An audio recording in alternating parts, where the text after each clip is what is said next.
Shalom mes frères et sœurs à travers le monde, soyez bénis, que la grâce et la paix du Seigneur soient avec chacun d'entre vous. Nous sommes encore aujourd'hui dans notre enseignement, notre partage sur la véritable Église, la véritable maison de Dieu, celle que Dieu lui-même a bâtie. Nous avions vu hier la troisième partie et aujourd'hui nous allons entamer la quatrième partie. Et je bénis le Seigneur pour beaucoup d'entre vous qui suivez déjà cet enseignement et qui commencent déjà à comprendre ce que c'est que l'Église véritable, la maison de Dieu. Avant de continuer, mes chers frères et sœurs, aujourd'hui, nous allons comme d'habitude prier pour remettre ce moment entre les mains du Seigneur. Mais pour vous qui me suivez un peu partout dans le monde, je préciserai toujours que vous devez vérifier ce que j'enseigne ou bien ce que nous enseignons dans la parole de Dieu. Ne nous suivez pas simplement, ne commentez pas simplement, ne partagez pas simplement. Avant même de partager, prenez le temps d'abord d'écouter si ce que nous disons, c'est la vérité ou pas. Lorsque moi je partage quelque chose, ça veut dire que j'ai d'abord pris le temps d'écouter. Je ne partage pas les choses comme ça. Lorsque je reçois un message, une vidéo, un enseignement, peu importe, je regarde d'abord si ce que je vois, c'est bon. Et lorsque je vois que c'est bon, je peux le partager. Mais quand vous êtes enfant de Dieu et qu'aujourd'hui, tout le monde prétend être de Dieu, vous devez vérifier ce que les gens vous disent, si c'est la vérité ou pas. Donc, pour vérifier, on vérifie avec quoi? La Bible. On vérifie avec la Bible. Soyez comme des chrétiens de Béret qui vérifiaient tous les messages que Paul leur donnait. Ils vérifiaient pour voir si ce que Paul disait, c'est ça la vérité ou pas. Mes chers frères et sœurs, je vous en supplie, ne me dites pas Amen parce que c'est le frère Jean-Paul Lawson qui parle ou quelqu'un d'autre, peu importe. Mais avant de dire Amen à un message, prenez le temps d'abord de vérifier. J'espère que vous comprenez. Maintenant, on va prier. Mais avant la prière, j'aimerais vous faire écouter encore un cantique. Un cantique de notre sœur, la sœur Grâce, qui nous bénit avec ces cantiques. C'est aussi la grâce que Dieu lui a donnée, elle aussi, dans l'église. Soyez bénis, écoutons ensemble ce cantique et après, nous allons prier.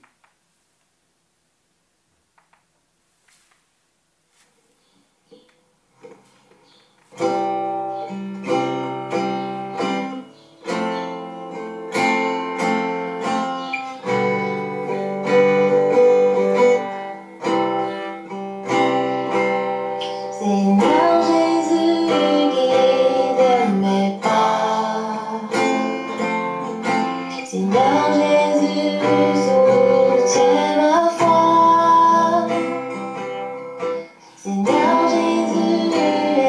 éternel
Seigneur Jésus, guide mes pas.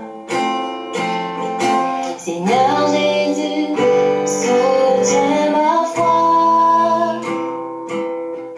Seigneur Jésus, éclaire mes yeux. Conduis-moi dans ta lumière. Tiens mes yeux éveillés, que je ne m'endorme pas du sommeil de la mort, que mes pas, oh mon Dieu, ne s'égarent pas dans les sentiers de l'étranger. Mon espoir est en toi. Garde-moi sur le chemin de la vérité. Seigneur Jésus, guide mes pas. Seigneur Jésus, soutiens ma foi. Seigneur Jésus, éclaire mes yeux. Conduis-moi dans ta lumière. Seigneur Jésus, Seigneur Jésus, guide mes pas. Guide mes pas. Soutiens ma foi. Soutiens ma foi. Seigneur Jésus, éclaire-moi. Guide-moi dans ta lumière. Alléluia. Alléluia, alléluia. Éternel notre Dieu, nous voulons te bénir. Nous voulons te rendre grâce. Toi qui es notre Dieu, toi qui es notre Père, nous venons encore devant ta présence afin que tu puisses nous guider, Papa. Éternel, voilà pourquoi tu es Dieu. Parce que tu es Dieu pour nous donner des ordres. Tu es Dieu pour nous diriger. Tu es Dieu pour nous dire comment nous devons marcher dans cette vie. Voilà pourquoi, Éternel, notre Dieu, nous t'en supplions. Dirige nos pas, guide nos pas, Seigneur Dieu. Que nous ne puissions pas nous guider nous-mêmes, Papa, mais que toi seul, le Dieu véritable, toi seul le chemin, toi seul la vie, tu puisses nous guider, chacun d'entre nous, afin que nous puissions marcher dans tes voies, Papa. Éternel, nous avons tendance à suivre nos propres voies. Nous avons tendance à suivre notre propre chemin et abandonner ton chemin, abandonner ta parole. Mais aujourd'hui, Papa, nous avons retenu, Seigneur Dieu, la leçon. Nous avons compris, Seigneur Dieu, que ce sont nos égarements qui nous éloignent de toi. Que ce sont, Seigneur Dieu, notre orgueil qui nous éloigne de toi. Que c'est notre envie qui nous éloigne de toi. Mais aujourd'hui, Papa, nous voulons marcher dans tes voies. Voilà pourquoi nous t'en supplions, Seigneur Dieu. Guide le pas de chacun d'entre nous. Guide la vie de chacun d'entre nous. Dirige nos vies, Papa. Viens régner dans nos vies, Seigneur. Nous avons assez erré dans le monde. Nous avons assez erré dans nos pensées, dans nos sentiments, dans nos émotions. Mais aujourd'hui, nous voulons demeurer dans ta parole. Nous voulons demeurer dans ton esprit. Voilà pourquoi nous t'en supplions au nom de Jésus-Christ. Ne regarde pas nos iniquités, ne regarde pas nos péchés. Mais Seigneur Dieu, viens chercher chacun d'entre nous afin que nous puissions marcher avec toi. Papa, béni sois-tu encore pour ce moment. Béni sois-tu pour mes frères et sœurs à travers le monde qui reçoivent ces enseignements et qui les mettent en pratique, Papa. Éternel mon Dieu, puisque je vais encore parler de ta part, je m'abandonne entre tes mains. Utilise-moi comme bon te semble. Utilise-moi pour casser et réformer.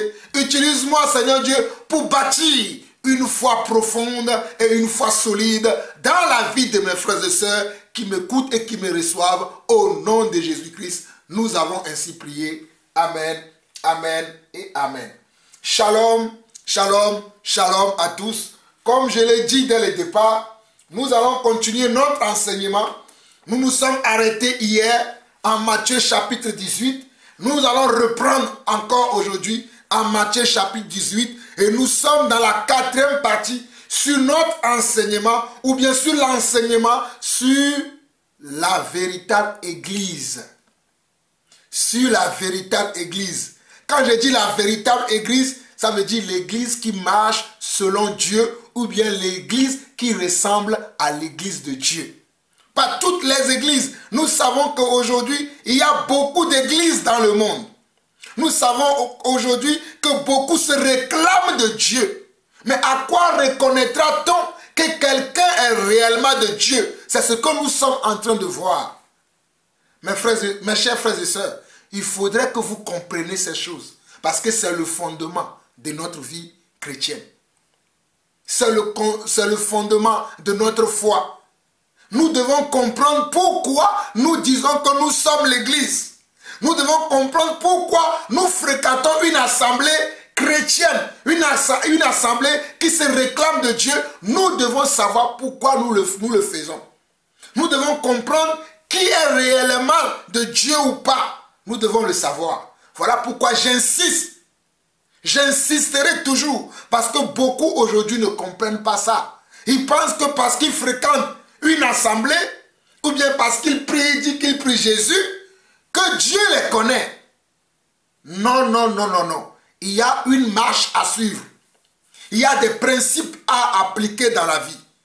Voilà pourquoi Jésus a dit lui-même que si vous m'aimez, vous garderez comment? Ou bien vous garderez mes commandements. Alors nous allons aller dans Matthieu chapitre 18 pour poursuivre là où nous sommes arrêtés hier. Parce que je n'ai pas pu expliquer en détail. Je vais expliquer aujourd'hui ce passage que j'ai lu hier en détail afin que cela soit clair pour tout le monde. Donc dans l'église, il peut y avoir des gens qui vont pécher. Les gens vont me dire que peut-être je dis que dans l'église, il n'y aura pas de péché. Si. Il y aura des gens qui vont mal faire, qui vont mal agir.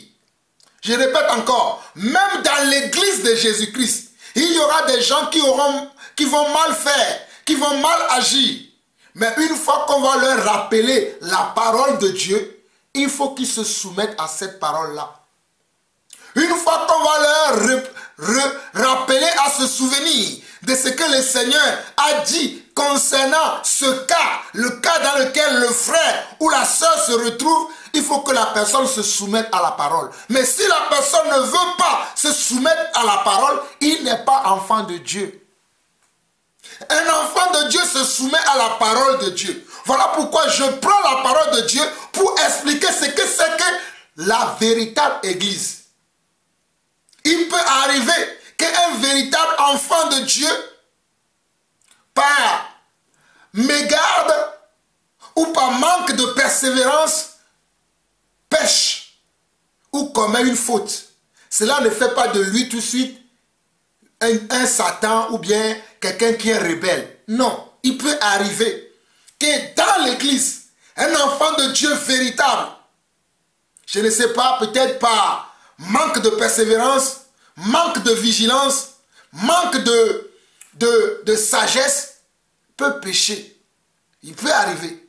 Mais quand on va rappeler à cette personne, à cette dernière, que tu as péché, c'est son comportement, sa manière d'appréhender la reproche, la réprimande qu'on fait à cette dernière, qu'on saura s'il est réellement dans l'église ou s'il est en dehors de l'église.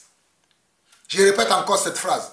Je dis, lorsqu'on va retrouver un frère ou une sœur, un serviteur ou une servante de Dieu dans l'erreur, dans le péché, dans l'iniquité, et on va le lui reprocher, sa manière d'appréhender, sa manière de se justifier, nous montrera s'il est enfant de Dieu véritable ou pas, s'il est l'église véritable ou pas. Alors donc Matthieu chapitre 18, verset 15 nous dit, si ton frère a péché, va et reprends-le entre toi et lui seul.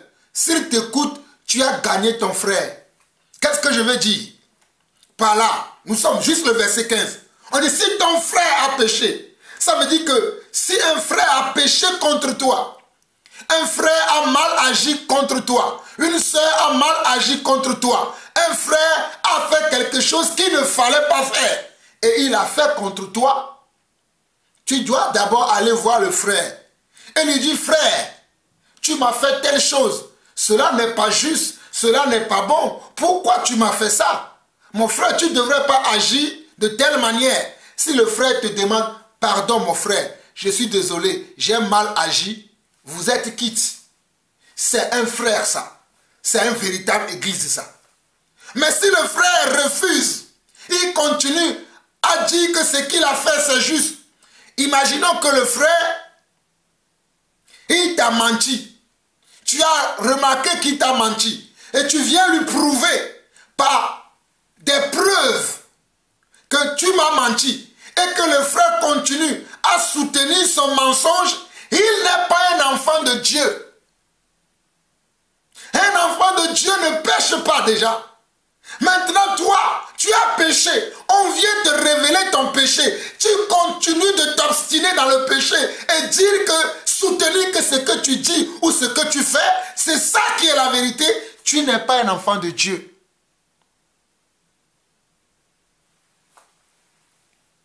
Là, c'est le premier cas. Nous continuons. Verset 16. Mais s'il ne t'écoute pas, prends avec toi une ou deux personnes afin que toute l'affaire se règle sur la déclaration de 2 ou de 3 témoins. Peut-être tu es parti confronter le frère ou la sœur seul à seul. Vous étiez que 2. Il n'y avait pas une autre partie adverse qui pouvait témoigner de ce qui se passait entre toi et le frère ou la sœur. Vous étiez que 2. Maintenant, le Seigneur, ce que je suis en train de vous dire là, cela est sorti de la bouche de notre Dieu. C'est ce que Jésus a dit.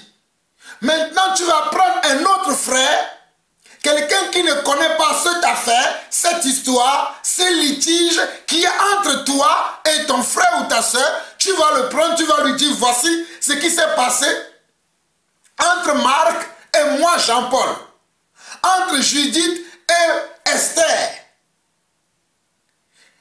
Voici ce qui s'est passé. Vous allez raconter l'histoire à la partie adverse, afin que la personne puisse ramener celui qui a tort à la raison et que la personne puisse accepter réellement qu'il a tort et qu'il demande pardon à la personne qu'il a offensée. Voilà pourquoi il est écrit dans Matthieu chapitre 6, si vous ne pardonnez pas vos offenses à ceux qui vous ont offensé, comment votre Dieu pourra-t-il vous pardonner, vous, à votre tour? Parce que vous, à qui on a offensé, vous devez pardonner. Vous voyez? Mais pour que la personne puisse demander le pardon, il faut qu'on lui montre ce qu'il a fait. En tant que comment? En tant que péché. Il faut qu'on le lui montre. Voilà pourquoi le Seigneur montre le chemin d'or. Ça, c'est le chemin d'or. Vous voyez? Donc, tu appelles ton voisin, qui est aussi un frère. On ne parle pas ici des païens, hein, ceux qui n'ont pas pour repère la parole de Dieu. Hein. Nous sommes en train de parler de ceux qui ont pour repère la parole de Dieu. Donc, vous allez chercher cette dernière qui va venir aussi ramener le frère ou la soeur à la raison pour dire, mon frère et ma soeur, voici l'acte que tu as posé. En tant que frère, tu n'avais pas le droit de poser tel acte. Tu n'avais pas le droit de parler ainsi. Tu n'avais pas le droit d'agir ainsi envers ton frère. Tu as péché. Ça, ce n'est pas juste. Tu ne devrais pas agir comme ça. Regardez la suite. Verset 17. S'il refuse de les écouter, dis-le à l'église. Et s'il refuse aussi d'écouter l'église, qu'il soit pour toi comme un païen et un publicain. Donc, on dit le fait de ramener une tierce personne encore dans la situation. Un frère, une soeur qui préalablement n'était pas dans l'affaire. Tu l'amènes pour qu'il vienne raisonner, pour qu'il vienne montrer aux frères ou à la sœur qu'il y a quelque chose qui ne va pas et que le frère et la sœur n'acceptent pas, il faut que maintenant vous ramenez encore l'affaire dans la communauté dans laquelle vous priez tous. Il faut que vous ramenez l'affaire dans la communauté dans laquelle vous tous vous priez. Ou bien, il faut que tu le dises à tout le monde. Vous avez compris? Tu dois ramener l'affaire dans la communauté pour que la communauté aussi puisse parler à ce frère-là ou à cette sœur-là pour que le frère et la sœur puissent comprendre. Vous avez compris? Tu dois ramener encore l'affaire vers la communauté dans laquelle vous priez ou bien dont vous faites partie. Si tel n'est pas le cas, tu peux le dire maintenant à toute l'église. Parce que l'église, c'est la communauté dans laquelle vous priez. J'espère que vous comprenez mon langage. Maintenant, si le fautif, c'est-à-dire celui qui est en tort, refuse toujours d'accepter qu'il a tort, je vous répète encore, il n'est pas un enfant de Dieu. La Bible dit que je dois le considérer comme un non-converti. C'est ça le mot, comme un païen. Il faut le considérer comme un païen parce qu'il n'est pas converti. Et on ne peut pas avoir des relations avec les non-convertis. Vous voyez que beaucoup d'entre vous, vous partagez vos moments avec des gens qui ne veulent pas reconnaître qu'ils sont dans l'erreur, qui ne veulent pas accepter qu'ils ont péché, mais ils prétendent qu'ils sont l'église. Et ils prient avec vous, ils vont gêner avec vous, ils vont vous prier quel Dieu, puisque la personne là, Dieu n'exauce pas les pécheurs. Dieu ne reconnaît pas les pécheurs. Car le pécheur, celui qui l'attend, ou bien ce qu'il attend, c'est la mort. Dieu n'exauce pas les pécheurs. Mais toi, tu te dis chrétien. Tu dis, je vais à l'église pour prier. Et pendant que tu vas prier, tu pries avec un menteur. Tu pries avec un voleur. Tu pries avec un jaloux. Tu pries avec un envieur ou un envieux ou une envieuse qui ne veut jamais admettre qu'il est envieuse ou jalouse. Mais tu pries avec lui. Mais vous me parlez de quelle église? Les églises comme ça là, Jean-Paul Lanson n'y est pas.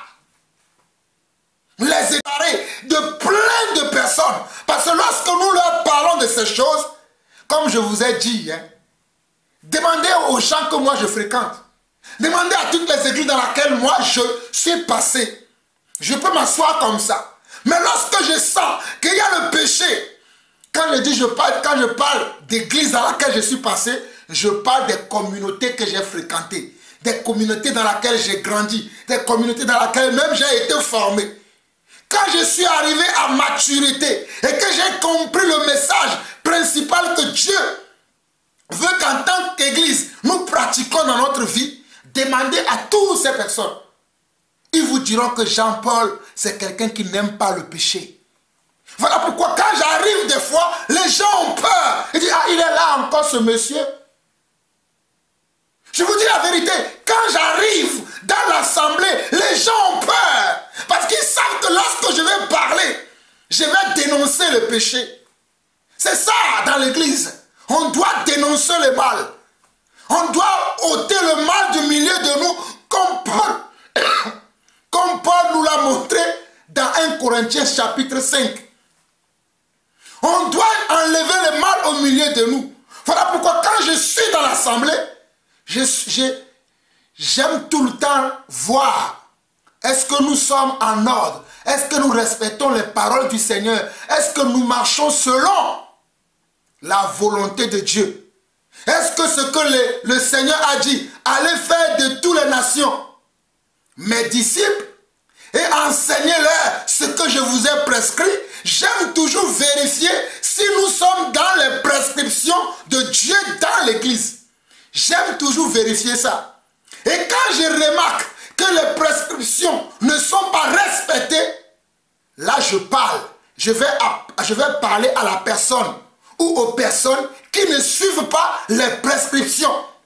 Des fois, certains vont me demander qui t'a donné cette autorité. Vous voyez? Quand des fois je reproche tellement des choses à certaines personnes, il se lève, il me dit, qui t'a donné cette autorité? Il commence à me menacer. Qui es-tu? Mais j'ai toujours agi de la sorte. Et j'agirai encore de la sorte parce que moi je comprends ce que c'est que l'église. Je ne m'amuse pas. Quand je dis je vais à l'église, quand je dis je prie, quand je dis que je suis enfant de Dieu, quand je dis que c'est moi qui suis l'église, je fais de telle sorte de mieux représenter l'église. Je fais de telle sorte que Dieu soit content au ciel lorsqu'il me voit sur la terre. Parce que lui, il est au ciel. Moi, je suis sur la terre. C'est moi qui le représente. C'est moi qui parle de lui. Je fais de telle sorte que lorsque Dieu me regarde du haut des cieux, qu'il se dit, waouh, voici mon fils Jean-Paul. Il fait mon œuvre comme cela se doit.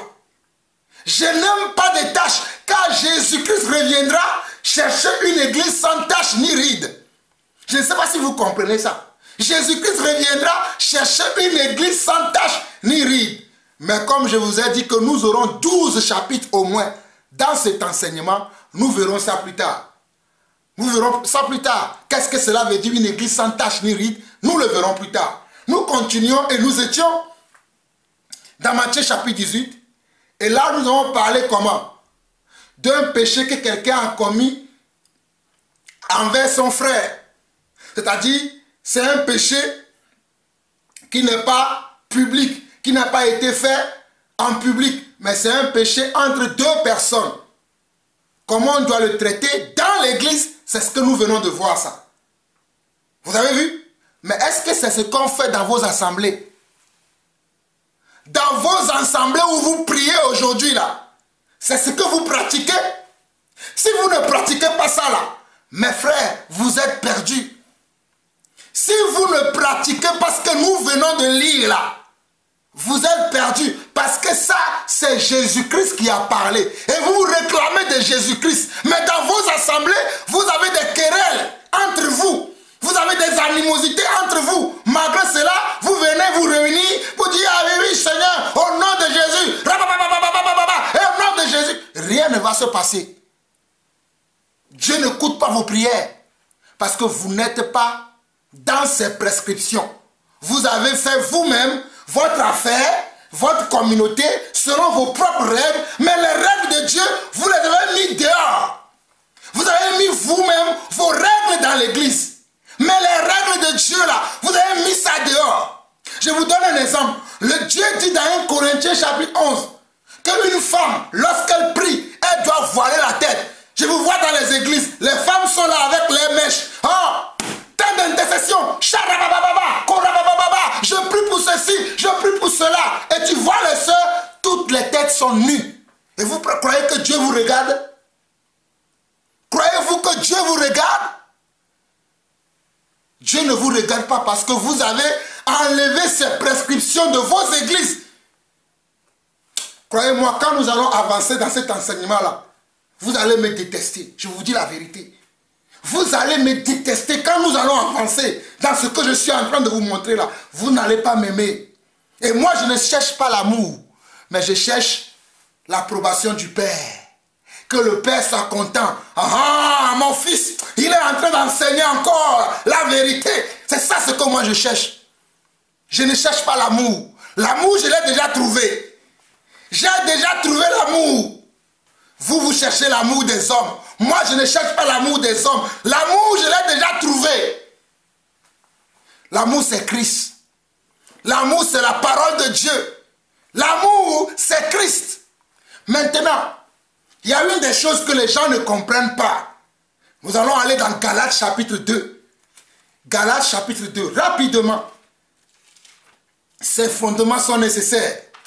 Et dans la 5e partie de l'enseignement, nous allons parler maintenant des lieux où on se rassemble. Alléluia. Nous allons vivre maintenant le véritable église. Mais je ne peux pas parler de l'église sans parler des lieux où on se rassemble. Qui sont les temples, les synagogues, les maisons. Je vais aussi en parler. Mais c'est plus tard. Pour l'instant là, voyons d'abord l'esprit dans lequel nous devons nous réunir dans ces endroits. Nous sommes en train de voir l'esprit dans lequel nous devons nous réunir dans ces endroits-là. Si tel n'est pas l'esprit, ne vous réunissez pas avec les gens. Nous sommes en train de voir l'esprit dans lequel nous devons nous réunir dans ces endroits que vous appelez église. Si tel n'est pas l'esprit, vous ne devez pas vous réunir. Mais on viendra plus tard sur comment on doit organiser même ces endroits-là. Nous allons dans Galates chapitre 2. Dans Galates chapitre 2, Paul dit ceci. Galates chapitre 2, verset 11 au verset 14. Mais lorsque Céphas vint à Antioche, je lui résistai en face parce qu'il était répréhensible. Regardez, lorsque Céphas vint à Antioche, je lui résistai en face parce qu'il était répréhensible.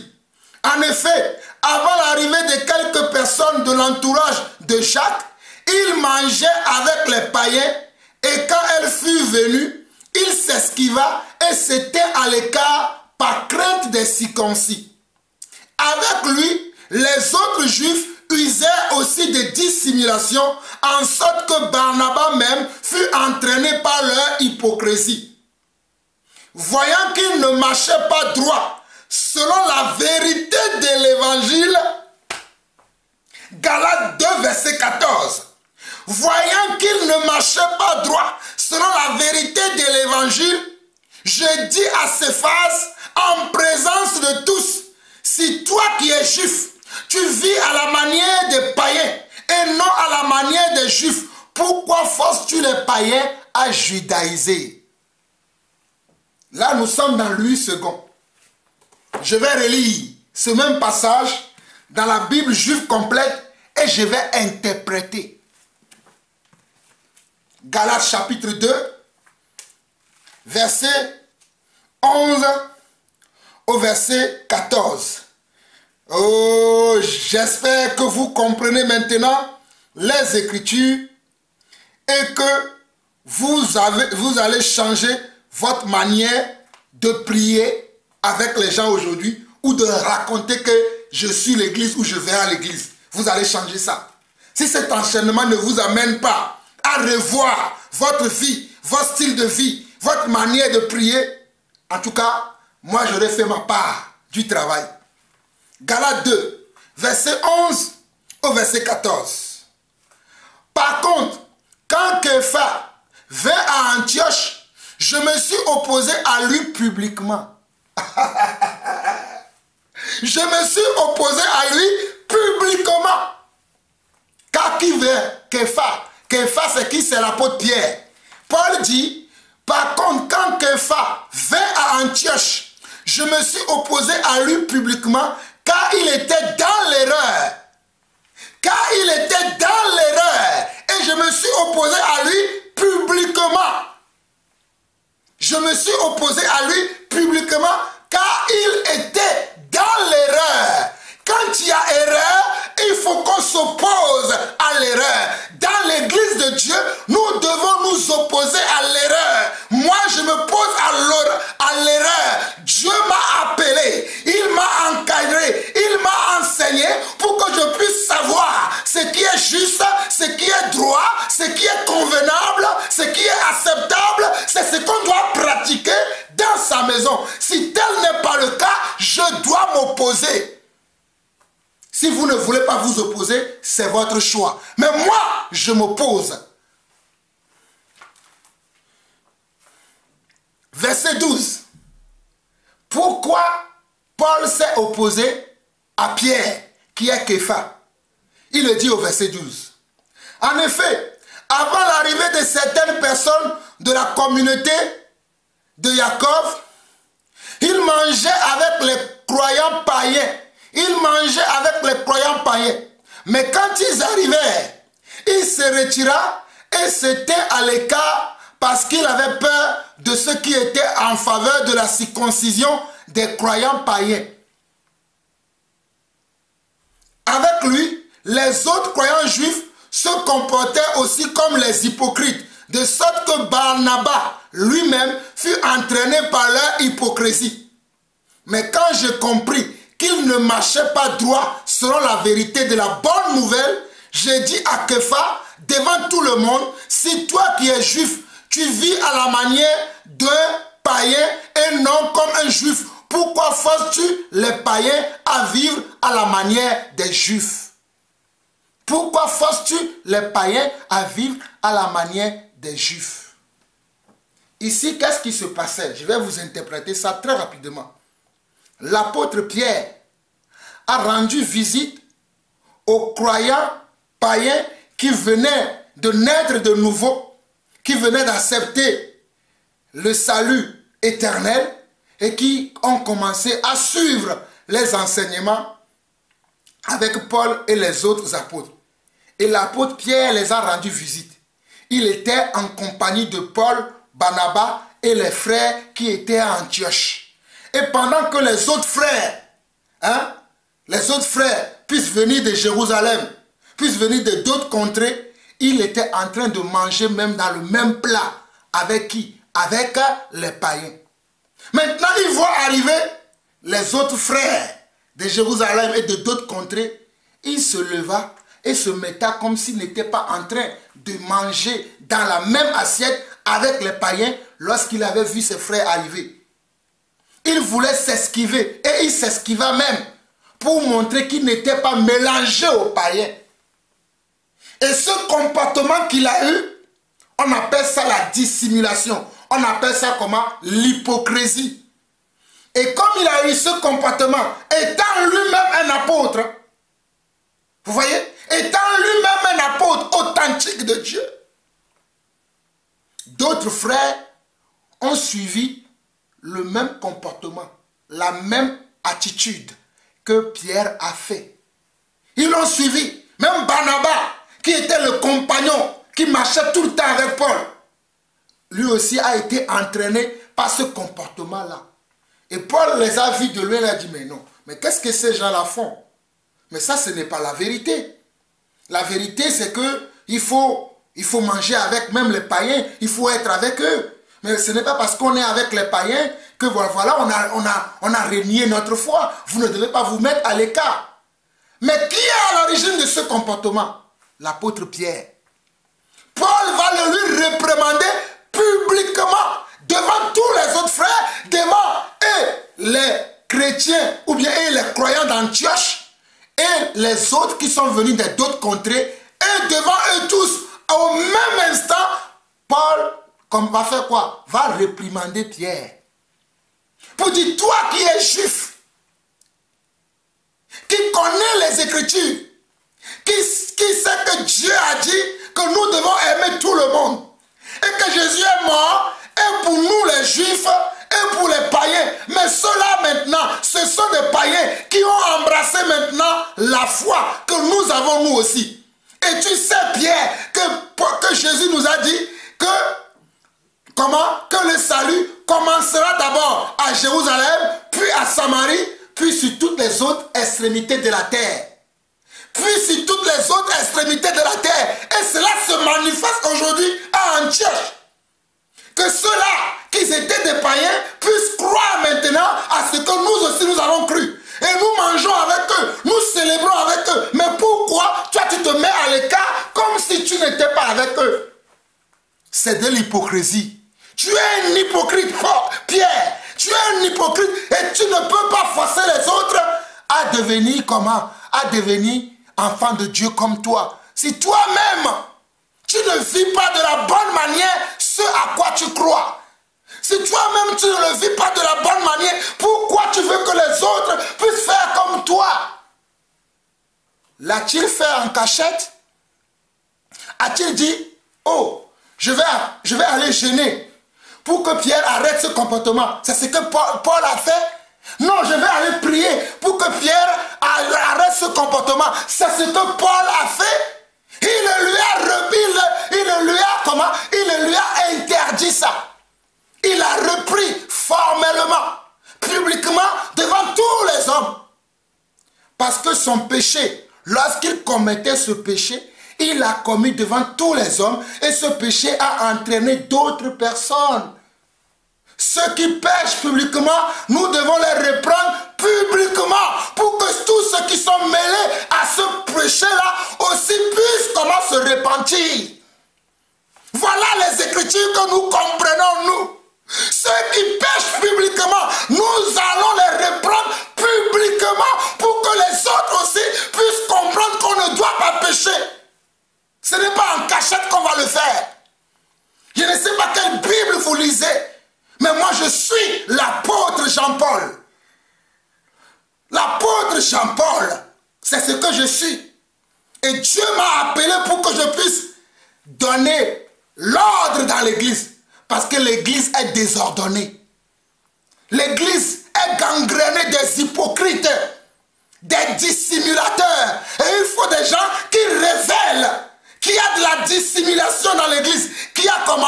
De l'hypocrisie dans l'église. Voilà pourquoi Dieu m'a oint. Parce qu'il n'a pas trouvé des gens capables de le faire, mais il m'a trouvé moi. Mais ça vous énerve. Mais c'est ça la vérité. C'est ça la vérité. Voilà pourquoi je ne suis pas aimé. Mon frère, j'ai une sœur, alléluia. Ma sœur Valérie depuis la Suède. Que le Seigneur te bénisse. Un jour, la sœur m'a appelé. Elle m'a dit, frère, quand tu parles, tu cries. Des fois, j'ai peur même que tu peux tomber net comme ça. Tu peux faire une crise. La sœur se préoccupe pour moi. Elle dit, je sais que tu es un apôtre. Je sais que ce que tu dis, c'est la vérité. Mais je me préoccupe. J'ai dit, ma sœur, ce n'est pas moi, c'est l'esprit. C'est l'autorité que Dieu m'a donnée. C'est une autorité que quand on l'exerce, on peut paraître quelqu'un de méchant. On peut paraître quelqu'un de très dur. Mais c'est Dieu, ce n'est pas moi. Vous comprenez mes frères? C'est ça la vérité. Il faut des gens comme Jean-Paul Larson. Oh, j'ai une sœur au Togo qui me dit, si nous pouvons avoir ne serait-ce que 5 personnes qui prêchent la vérité comme toi au Togo, l'église au Togo va changer. J'ai une sœur, ma sœur Beta depuis le mai, que Dieu te bénisse. Elle m'a dit que si nous pouvons avoir 5 personnes comme toi sur le territoire togolais, prêchant l'évangile avec amour, avec zèle, avec vérité, comme tu prêches, l'église ne serait pas la même chose. Aujourd'hui, quand je prêche, vous me traitez de... Moi, je fais ce à quoi je suis appelé. Nous avons plusieurs appels dans la maison de Dieu. Voici mon appel. Donc, il y a des péchés publics qui doivent être comment? Réprimandés publiquement, selon comment? Les Écritures. Je relis encore pour vous, pour qu'on puisse quitter ce passage très rapidement. 1 Corinthiens et Galates plutôt, Galates 2 verset 11. Par contre, quand Képha vint à Antioche, je me suis opposé à lui publiquement car il était dans l'erreur. Il était dans l'erreur. Quand les gens sont dans l'erreur, on doit leur réprimander. On ne va pas dire, bon, organisons une veille de prière. Dans quelle Bible vous avez lu ça? On doit d'abord réprimander la personne et après on prie pour lui. Voilà la vérité. On réprimande d'abord et on prie. Mais on ne laisse pas le péché gangréner et dire on va aller faire le jeûne et la prière.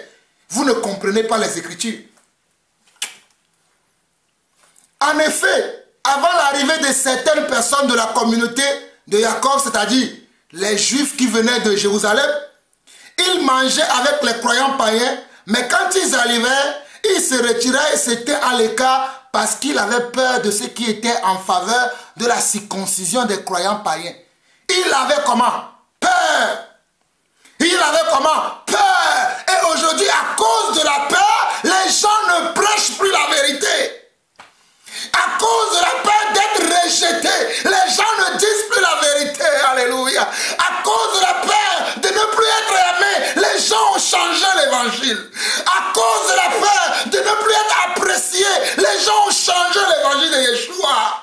Mais moi, je prêcherai toujours la vérité. Détestez-moi, insultez-moi, crachez sur moi, faites ce que vous voulez. Mais je prêcherai toujours la doctrine qui est sainte, qui est juste, qui est vraie. Détestez-moi si vous voulez.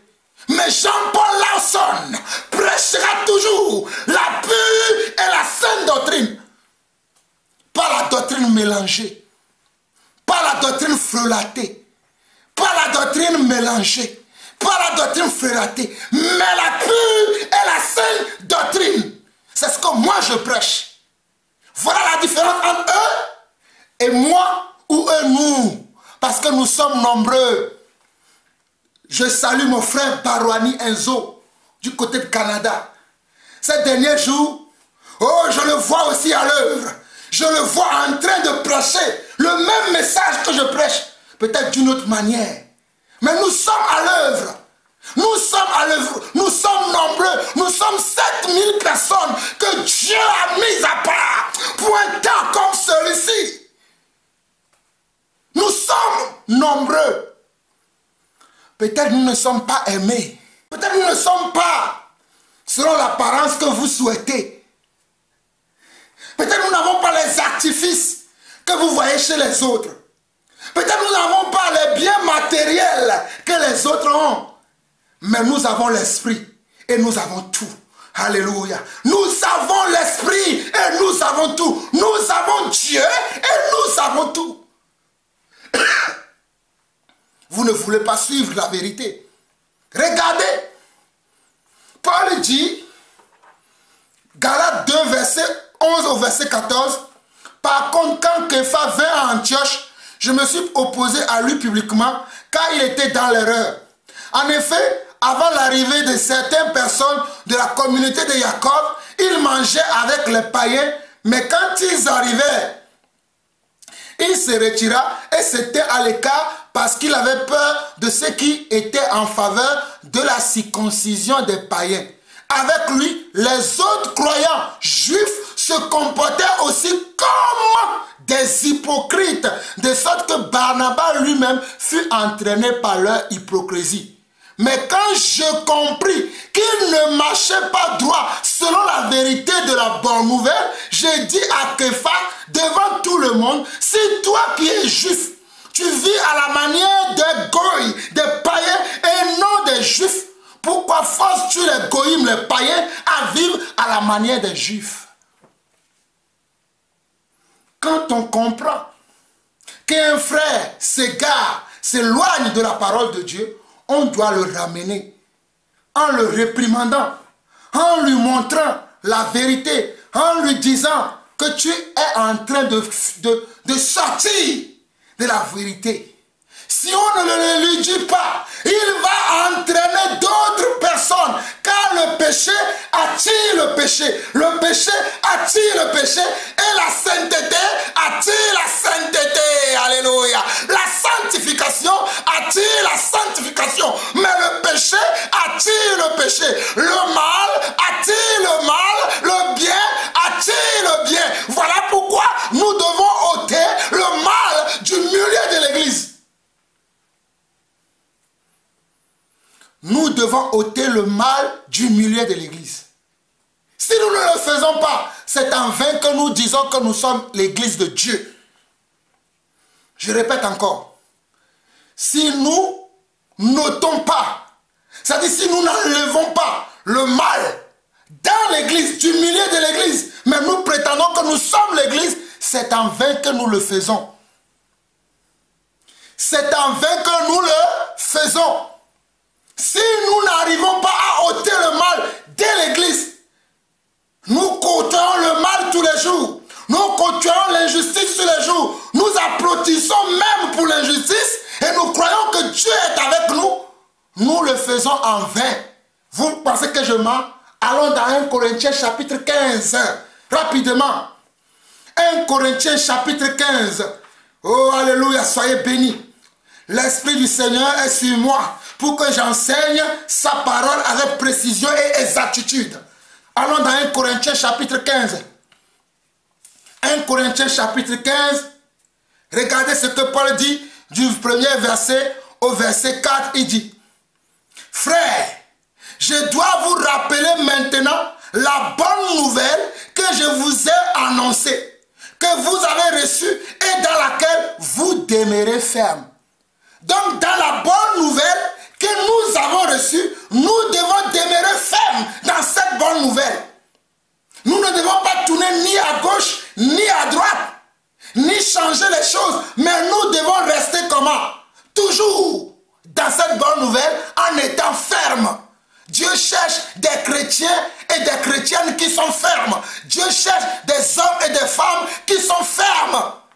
Pas les gens qui sont mous, tièdes. Non, Dieu les rejette. Mais si tu es ferme, Dieu est content. Alléluia. Verset 2. C'est par elle que vous êtes sauvés, à condition que vous demeurez attachés au message que je vous ai annoncé. Regardez. 1 Corinthiens 15, verset 2. 1 Corinthiens 15, verset 1 et verset 2 dit, frères, je veux vous rappeler maintenant la bonne nouvelle que je vous ai annoncée, que vous avez reçue et dans laquelle vous demeurez ferme. C'est par elle que vous êtes sauvés à condition. C'est par elle que vous êtes sauvés à condition. C'est par elle que vous êtes sauvés à condition. Il y a une condition dans la maison de Dieu. La maison de Dieu est un endroit d'éducation. Je vais vous éduquer. Vous manquez d'éducation. Vous êtes des enfants rebelles, ingrats, irréligieux. Vous ne voulez pas suivre Dieu. Vous voulez tromper qui? On ne se moque pas de Dieu. Ce qu'un homme aura semé, il la moissonnera. L'église est un lieu d'éducation. Fini le cirque, fini le spectacle, fini la récréation. Maintenant, suivons Dieu. Fini le cirque, fini comment? La récréation, les faux semblants, l'hypocrisie. Hey, moi, je ne suis pas avec les hypocrites. Regardez-moi. Regardez-moi très bien. Même si vous me voyez dans la rue, vous saurez que cet homme-là, ce n'est pas un hypocrite. J'aime la vérité. Je suis né pour aimer la vérité. Je suis né pour te louer. Je suis né pour te louer. Je suis né pour te louer.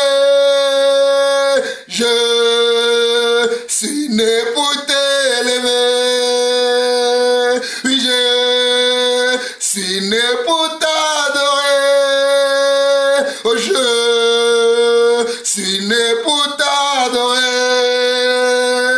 Oui, je suis né pour t'élever, mon Dieu, mon roi, mon Seigneur. Je né pour t'adorer.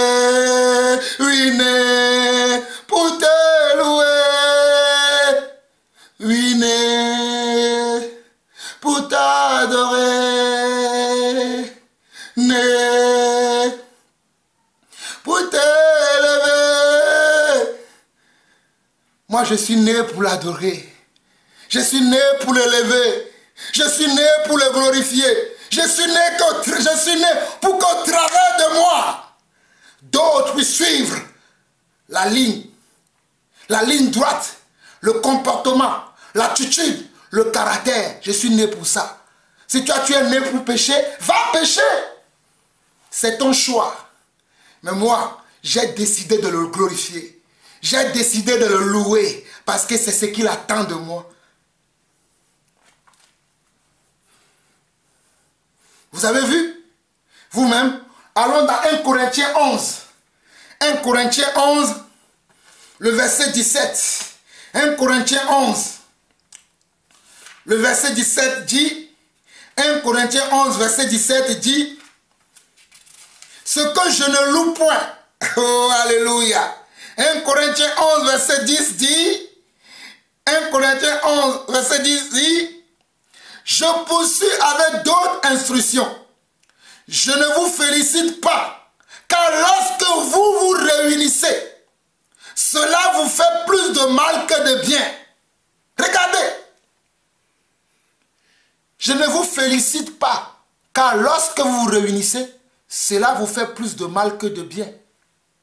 Paul écrit ça dans 1 Corinthiens 11, le verset 17. Paul dit, je ne vous félicite pas, car lorsque vous vous réunissez, cela vous fait plus de mal que de bien. Parce que dans l'église aujourd'hui, au lieu qu'on nous éduque, on vient faire du cirque, du spectacle, on vient faire du théâtre. L'église est devenue un endroit de divertissement. Ce n'est plus un endroit d'éducation. Mes frères, permettez-moi, je vais mettre une petite pause. Je suis beaucoup. Hein? L'église, aujourd'hui, est devenue un endroit de divertissement.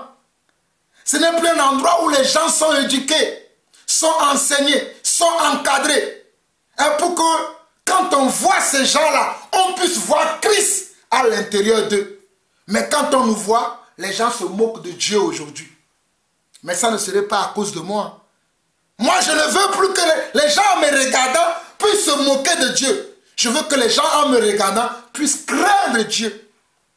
Déjà, je bénis Dieu que lorsque je suis dans l'église, les gens ont peur. Je vous dis la vérité. Parce qu'ils savent que ce frère-là, lui, avec la parole, c'est soit tu es dans la parole, soit tu n'y es pas. C'est la réputation que j'ai dans le Seigneur. Demandez. Soit tu es dans la parole, soit tu n'y es pas. Avec moi, c'est comme ça. Ce n'est pas le machin, vos... C'est soit tu es dedans, soit tu n'y es pas. Puisque moi-même, je suis dedans. Vous comprenez? Je vais vous lire le passage que je vous ai lu dans la Bible tradition juive, dans la Bible Louis II, rapidement, pour que vous puissiez comprendre ce que je suis en train de vous montrer. C'est très important. Dans 1 Corinthiens 7, le verset 11, 1 Corinthiens 7, le verset 11, Paul dit, et c'est pas 1 Corinthiens 7, plutôt 1 Corinthiens 11, le verset 17, 1 Corinthiens 11, le verset 17, Paul dit, dans ce passage, dans Louis II, Paul dit, en donnant cet avertissement, ce que je ne loue point, c'est que vous vous assemblez, non pour devenir meilleur, mais pour devenir pire. Vous voyez? En donnant cet avertissement, tout ça, en donnant cet avertissement, ce que je ne loue point, c'est que vous vous assemblez, non pour devenir meilleur, mais pour devenir pire. Et dans la Bible, la tradition juive complète, on nous dit, je poursuis avec d'autres instructions. Vous voyez? Dans l'église, il faut qu'il y ait des instructions. Parce que dans 1 Corinthiens 11, le premier verset, Paul dira, efforcez-vous de m'imiter comme moi-même j'imite le Messie. Il dit, je vous félicite parce que vous vous rappelez de tout ce que je vous ai appris et parce que vous observez les traditions. Mais vers le verset 11, vers le verset 17, il dit, je poursuis avec d'autres instructions. D'autres instructions. Je ne vous félicite pas, car lorsque vous vous réunissez, cela vous fait plus de mal que de bien. Lorsque vous vous réunissez, cela vous fait de mal plus de bien. Pourquoi moi, Jean-Paul Lawson, je vais aller me réunir avec les gens alors que je sais pertinemment que cela va me faire du mal au lieu que ça produise du bien dans ma vie. Si je dois aller me réunir avec des gens pour chanter quelques cantiques, commencer à dire oui, le Saint-Esprit est là, le Saint-Esprit est là, recevez, recevez. Et savoir que je suis en train de me tromper moi-même. Pourquoi je vais continuer ça? Oh mes frères et sœurs, grandissez. Comment je peux aller me réunir avec des gens qui sont des menteurs, des hypocrites, des manipulateurs, des inconscients spirituels et physiques d'ailleurs? Pourquoi je vais aller me réunir avec ces gens et dire que nous sommes l'église? Pourquoi je vais aller prier dans une église inconsciente, dans une église que Dieu ne reconnaît pas? Pourquoi je vais aller là-bas? C'est une obligation, c'est une dette que j'ai envers eux. Je n'ai aucune dette envers l'église. La dette que j'ai, c'est envers Dieu. Donc c'est Dieu que moi je veux prier. Si vous ne priez pas Dieu, mais vous priez des hommes Dieu, c'est votre choix. Mes frères, c'est votre choix. Vous ne voulez pas croire. Lisons Jean chapitre 14 et nous allons finir cette quatrième partie aujourd'hui dans Jean chapitre 14. Allons-y dans Jean chapitre 14. Jean chapitre 14, rapidement. Jean chapitre 14, l'apôtre Jean aussi nous dit quelque chose. Puisque vous ne voulez pas écouter les vrais apôtres, vous voulez suivre les menteurs, je vais vous dire ce que la Bible dit dans Jean chapitre 14. Dans Jean chapitre 14, le verset 11,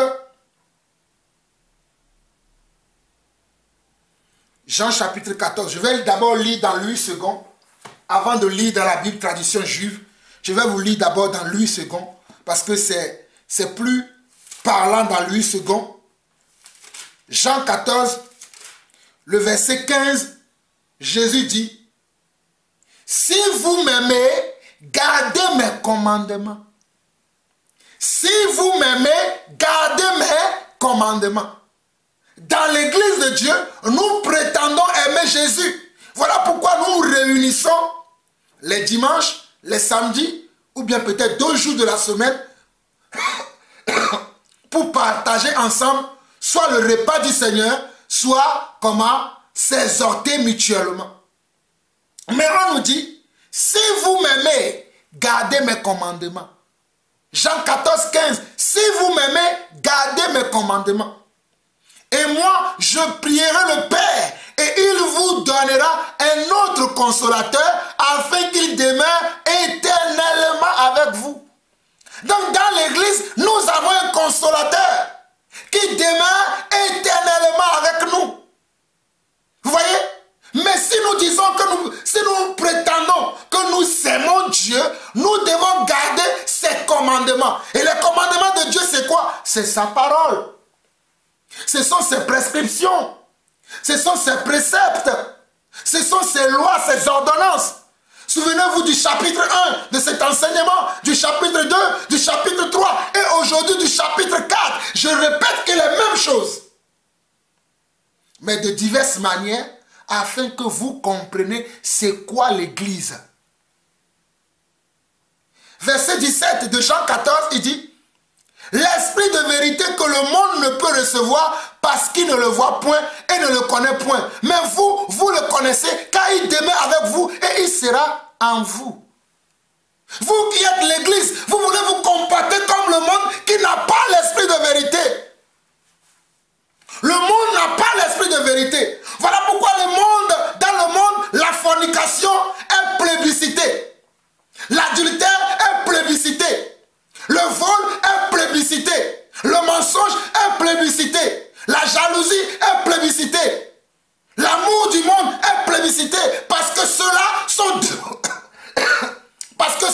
sont dépourvus de l'esprit de Dieu.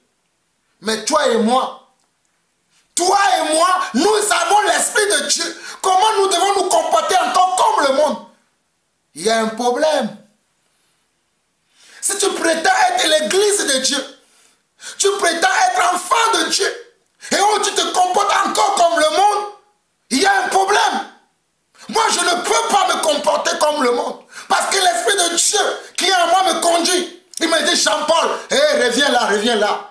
Ne va pas là-bas. Oh, tu ne peux pas parler comme ça. Tu ne peux pas agir comme ça.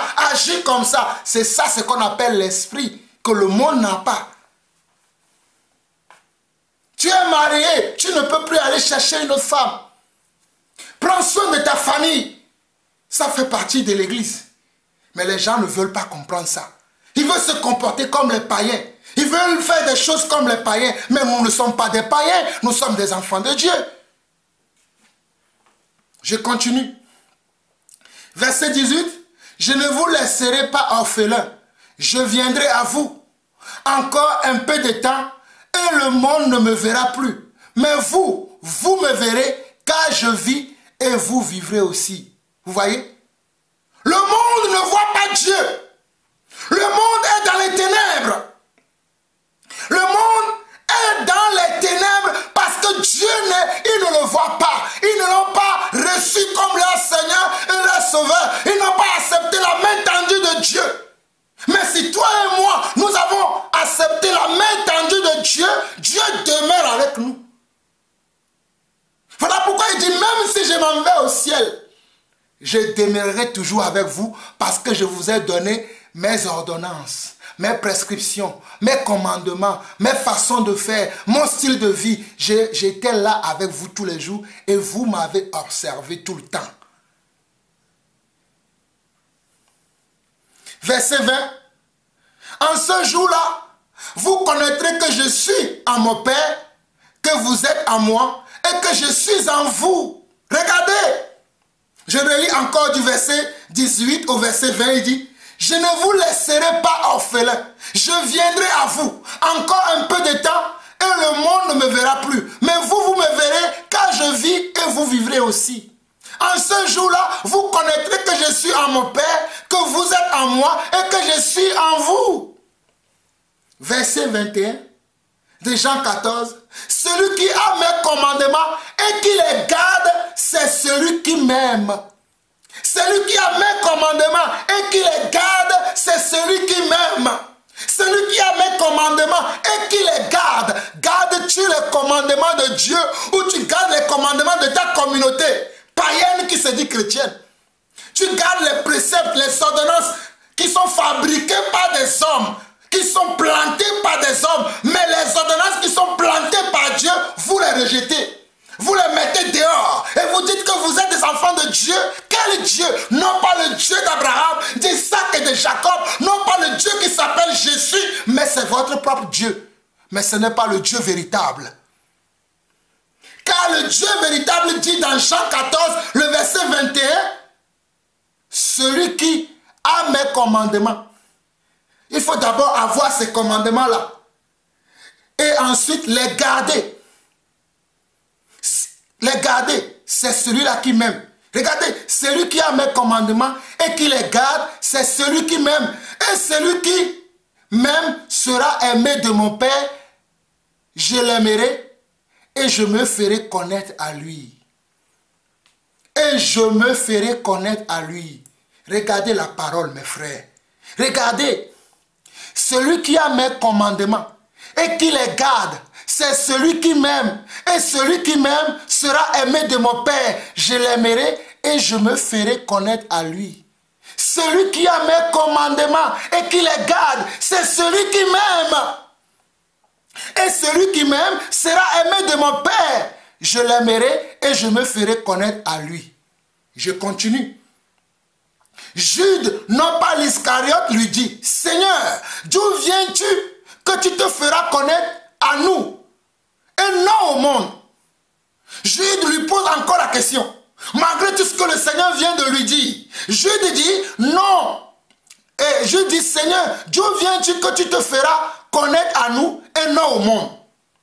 Jésus lui répondit, si quelqu'un m'aime, il gardera ma parole et mon Père l'aimera. Nous viendrons à lui et nous ferons notre demeure chez lui. Voilà l'église véritable. Si quelqu'un m'aime, il gardera ma parole et mon Père l'aimera.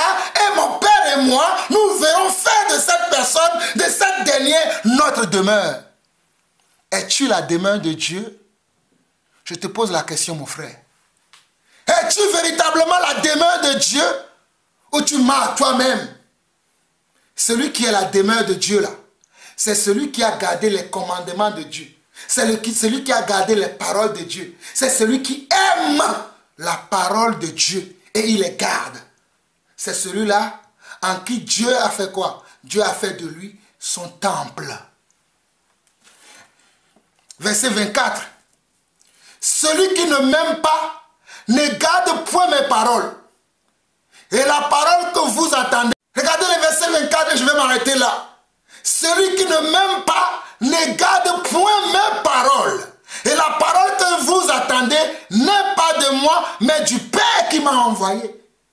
Regardez, celui qui ne m'aime pas ne garde pas ma parole. Mes chers frères et sœurs, dans Jean 14, le verset 24, Jésus nous révèle que celui qui n'aime pas Dieu ne garde pas la parole de Dieu. Alors ne venez pas me dire, lorsque je vois un pasteur faire des choses ignobles, insensées dans l'église et que je dis non, ce n'est pas ça. Regardez ce que la parole de Dieu dit et vous venez me parler, vous venez me dire que frère, non, il faut prier pour lui. Frère, vous ne comprenez pas les Écritures. marcher selon la Bible. Celui qui aime Dieu, il garde la parole de Dieu. Donc quel Dieu ces gens-là aiment et ils sont incapables de garder sa parole? Quel Dieu prie-t-il et ils sont incapables de marcher selon sa parole? Quel Dieu honore-t-il et ils sont incapables de vérifier que ce que nous disons, c'est la vérité? Quel Dieu prie-t-il? Prions-nous le même Dieu? Absolument pas. Je suis désolé. Frère, je suis désolé. Absolument pas. Détestez-moi si vous voulez. Mais nous ne prions pas le même Dieu. Car si nous prions le même Dieu, nous aurons le même esprit et nous comprendrons les mêmes choses. Mais si nous avons des compréhensions différentes, ça veut dire que nous n'avons pas reçu le même esprit. Les apôtres étaient dans le même esprit. Ils partageaient toutes choses dans le même esprit.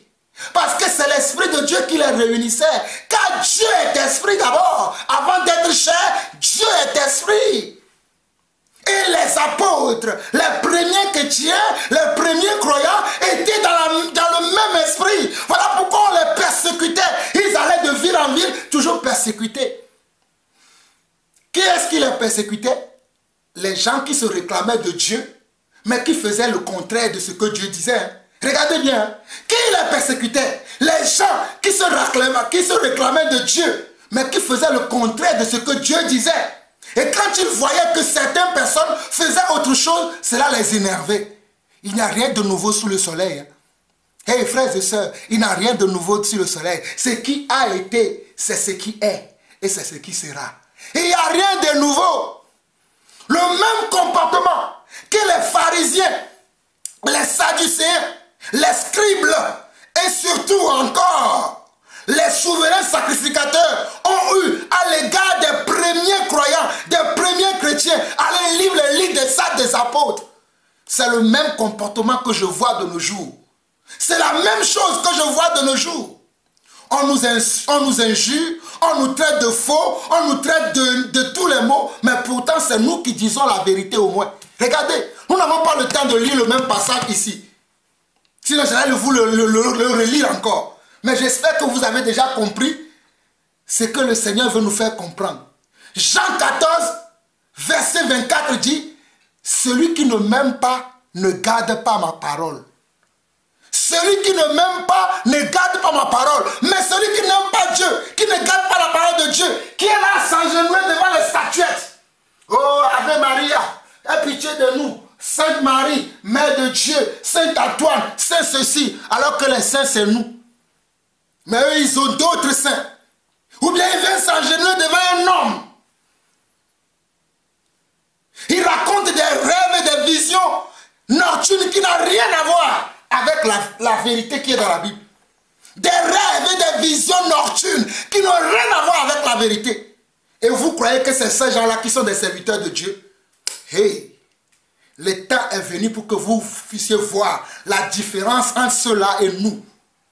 Je suis l'apôtre Jean-Paul, le serviteur de Dieu pour un temps comme celui-ci. Je vais vous montrer la vérité. Je ne suis pas la vérité, mais je vais vous le montrer parce que la vérité s'est révélée à moi. La vérité s'est révélée à moi. Il me conduit tous les jours. Il m'enseigne, il me corrige, il me recadre, il me montre le droit chemin. Voilà pourquoi j'ai refusé d'appartenir à toute organisation humaine, mais de demeurer dans la vérité. Parce que toutes les organisations humaines sont infectées d'hypocrites, des gens qui n'aiment pas Dieu. Je dis bien, toutes les organisations humaines sont infectées. Ce n'est pas ça la vraie église. Si tu te retrouves dans une organisation de telle que je viens de te le dire, si tu décides de rester là-bas, c'est ton choix. Mais nous autres, on a dit non. C'est assez, on a trop duré là-bas. On a trop perdu notre temps. Maintenant, nous allons faire la bonne œuvre. L'œuvre que Dieu veut. C'est ça que nous voulons faire. Ben vous, si vous avez décidé de les suivre, suivez-les. Mais nous avons décidé de suivre Dieu. Que celui qui a des oreilles pour entendre, entende ce que l'Esprit dit à l'Église. Je suis né pour t'adorer, je suis né pour t'élever, je suis né mon Dieu, mon roi, mon sauveur, né pour t'élever. Je suis né pour t'élever. Oh, né pour t'élever. Je suis né pour t'adorer, Yeshua, mon roi, mon Dieu, mon sauveur, né pour t'élever. Oui, la la la la la la la la la la la, oui, la la la la la la la, la la la la la la, la la la la la la la, la la la la la la la, yeah, yeah, yeah, yeah, yeah.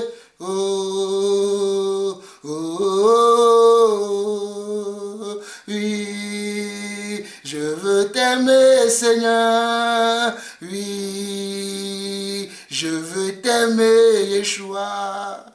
Oui, je veux t'aimer, Jésus. Oui, je veux t'aimer, Yeshua. Oui, je veux t'aimer, Jésus. Oui, je veux t'aimer, Yeshua. Oh, t'adorer, Yeshua. Ah, t'exalter, mon Dieu. Oh, t'exalter, mon roi, mon Dieu. Oh, t'élever, Yeshua. Oui, t'élever, Yeshua. Oh, t'élever, Yeshua. Oui, t'élever, Yeshua. Oh, t'élever, Yeshua. Ah, t'élever, Yeshua. Oui, t'élever, Yeshua. Reçois la gloire, Yeshua. Reçois l'honneur, Yeshua. Reçois l'adoration, Yeshua. Sois exalté, sois élevé, Yeshua. Sois exalté, sois élevé, Yeshua. Tu es le Père, tu es le Fils, tu es le Saint-Esprit, tu es tout, tu es la tête de l'Église. Toi, tu mérites d'être loué, tu mérites d'être élevé. Toi seul, tu es le Dieu véritable et la vie éternelle. Nous t'aimons, Seigneur. Nous t'aimons, Seigneur. Reçois nos louanges, les fruits de nos lèvres qui confessent encore ta grandeur et ta puissance. Merci, Seigneur. Merci, Seigneur. Au nom de Yeshua. Amen.